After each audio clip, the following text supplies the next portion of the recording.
Hey Cindy, I'm going to try to show you how to do this on my cell phone. I just did combat and chess, so my hand's shaking.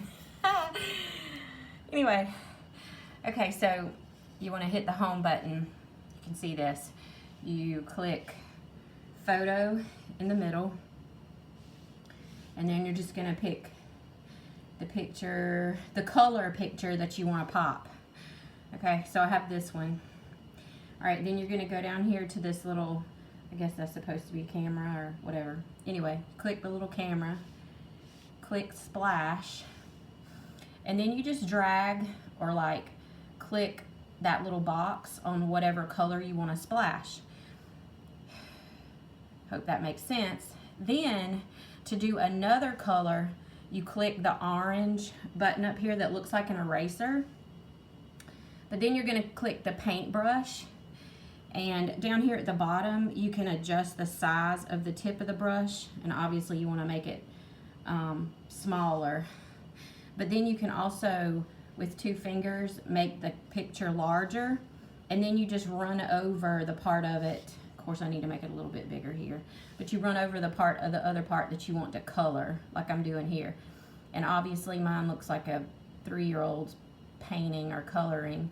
But then once you do this part, then you go back up here and you click on the eraser, and you can go back and clean up all your edges, right? So you don't see that orangey looking color. Okay, and then like I erased a spot, so I'm just going back and I hit the brush again. Okay, and I'm just making sure I color it all in. And then I'm going to do the eraser one more time because there's some orange right there. And then you click the check because you're done.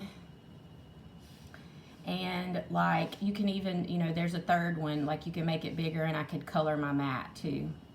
Put the color back in my mat. Like that. And then again, you just play around with the eraser and go back and erase the bad spots. And then you click the check, and then you click the check at the bottom, and then done, and then save image. I always just save image. I guess you could send it to Instagram or whatever, but I do just save image first, and then it saves it to your camera roll. And there it is. Hope that makes sense. Let me know.